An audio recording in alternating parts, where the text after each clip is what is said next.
J'ai déjà mis le pied à l'étrier pour atteindre un de mes objectifs et un de mes rêves, de pouvoir commencer une collection de camions, on va dire.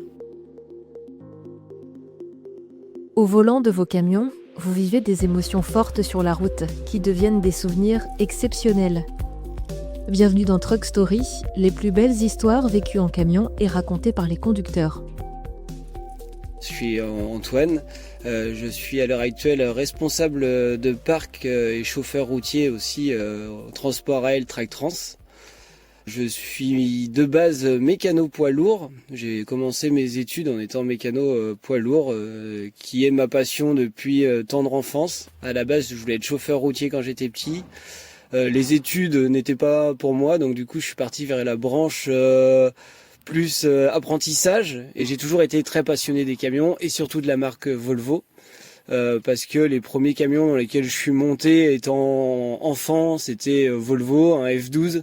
Et j'ai toujours rêvé de pouvoir avoir, on va dire, une collection de Volvo. Je crois qu'il y a déjà eu un podcast aussi sur une personne qui a une grande collection de Volvo que j'ai suivi et que je suis même sur les réseaux parce que je suis fan de sa collection. Un jour, je vois sur le Bon Coin, à 10 km de chez moi, un F88. Et je me dis, wow, il y a un F88 juste à côté de chez moi. Et c'est vrai que j'avais pas eu beaucoup l'occasion de pouvoir en approcher, à part au Mans, mais on les approche sans pouvoir monter dedans, sans pouvoir vraiment sentir toute cette histoire du camion. Donc du coup, par simple curiosité, j'écris à la personne en disant bonjour. Bon, j'avoue que je me suis fait passer pour quelqu'un d'intéressé pour pouvoir l'approcher par passion. On se donne rendez-vous. Bon, arrivé sur place, je vois ce Volvo F88 un peu marqué par le temps, par la rouille. Il y avait un peu de traces de rouille et tout, mais j'avais mes yeux d'enfant et j'étais complètement passionné et fou de pouvoir approcher un camion. Il est de 1971. Et cette personne avait à peu près été dans mes âges. Et en fait, c'était le camion de son père qui était décédé. Et depuis 2 ans, le camion était stocké chez son père et il devait vendre cette maison. Et du coup, il avait le camion stocké et cette personne-là pouvait pas se permettre de le garder, même s'il était passionné aussi par le camion. Et on se met à parler. Et le camion était à un prix que je pouvais pas mettre moi personnellement dedans, quoi. Donc on se met à parler, à échanger. Et je lui dis mais faut le redémarrer. Je dis mais même si je l'achète pas, on le redémarre ensemble. Moi, prix de passion, du coup on a échangé sur ça. Il avait des offres, il y avait des grands transporteurs du coin qui étaient intéressés par ce camion et qui prenaient au tarif voulu. Mais sauf que de fil en aiguille, on s'est tellement liés de passion ensemble qu'il m'a dit moi je veux te le vendre à toi. Donc peu importe, moi, même si c'est pas le prix que j'ai mis, je veux te le vendre à toi. Mais je lui ai dit j'ai pas les moyens à l'heure actuelle, je peux pas quoi. Et il m'a dit mais y a pas de problème, je vois que t'es passionné. Et moi mon père voulait le retaper par passion, donc si tu veux, je préfère te le vendre à toi moins cher et que que ça aille directement à un passionné. Faut au moins qu'on le démarre ce camion, faut qu'on voit s'il redémarre déjà, ça fait 3 ans. Donc on a allé, j'ai pris des batteries, on s'est mis ensemble à le démarrer, on l'a réussi à le redémarrer. Alors là on est pareil, on était comme des enfants en se disant wow, on a réussi à le redémarrer, ça faisait 3 ans qu'il était dans son éteint complètement. Et du coup tellement heureux, on était heureux tous ensemble de pouvoir le redémarrer. Et puis c'est vrai que on s'est vraiment liés et il m'a dit voilà, moi je dois vendre la maison, je te laisse le camion, tu me le payes petit à petit à un prix qu'on s'était donné qui était moitié moins cher que de ce qu'il voulait.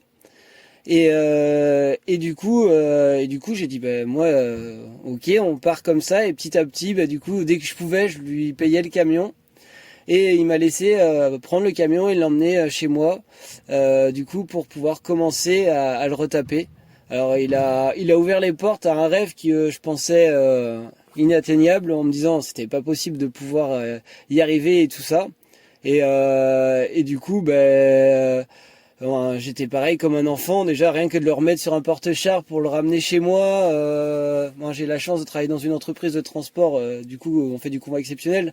Donc mon patron, je lui ai demandé si je pouvais prendre un camion. Donc en fait c'est vraiment tout s'est bien goupillé pour que je puisse récupérer ce camion, l'emmener chez moi et pouvoir commencer à vraiment rêver, un truc que j'aurais jamais pu me dire à pouvoir avoir, quoi. C'est une pépite pour moi, le camion il tourne, il a à peu près toutes les pièces. Il a que 12 000 km, alors c'est très peu, alors que c'est de 1971.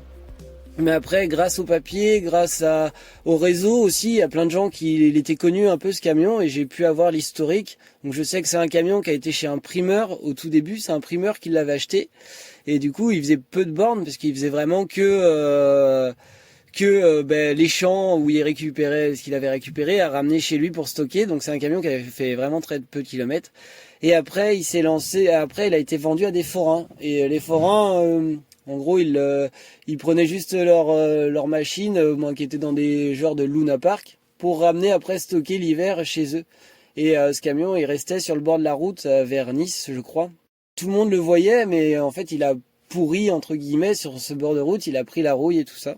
J'ai commencé la restauration chez moi petit à petit. Après, c'est quelque chose de compliqué parce que j'ai un travail qui est prenant dans ma vie parce que je suis passionné par le transport, par tout ça. Donc, je m'y donne corps et âme, on va dire. Donc, j'essaye de pouvoir avancer petit à petit. Après, c'est pas un travail je veux dire, la restauration, je veux vraiment réussir à en faire un véhicule type origine et vraiment leur taper au plus proche de ce qu'il était à la sortie de l'usine. Donc ça prend énormément de temps.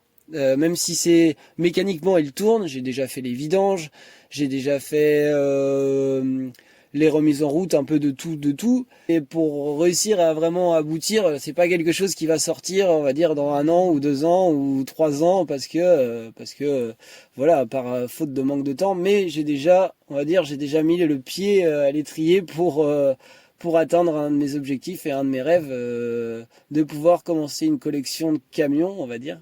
Donc le jour où je peux le sortir le dimanche pour aller chercher le pain, ce sera déjà parfait. C'était Truck Story, un podcast signé Volvo Trucks France. Et si vous aussi vous avez une histoire exceptionnelle au volant de votre camion à nous partager, écrivez-nous sur nos réseaux sociaux, Instagram, Facebook et LinkedIn.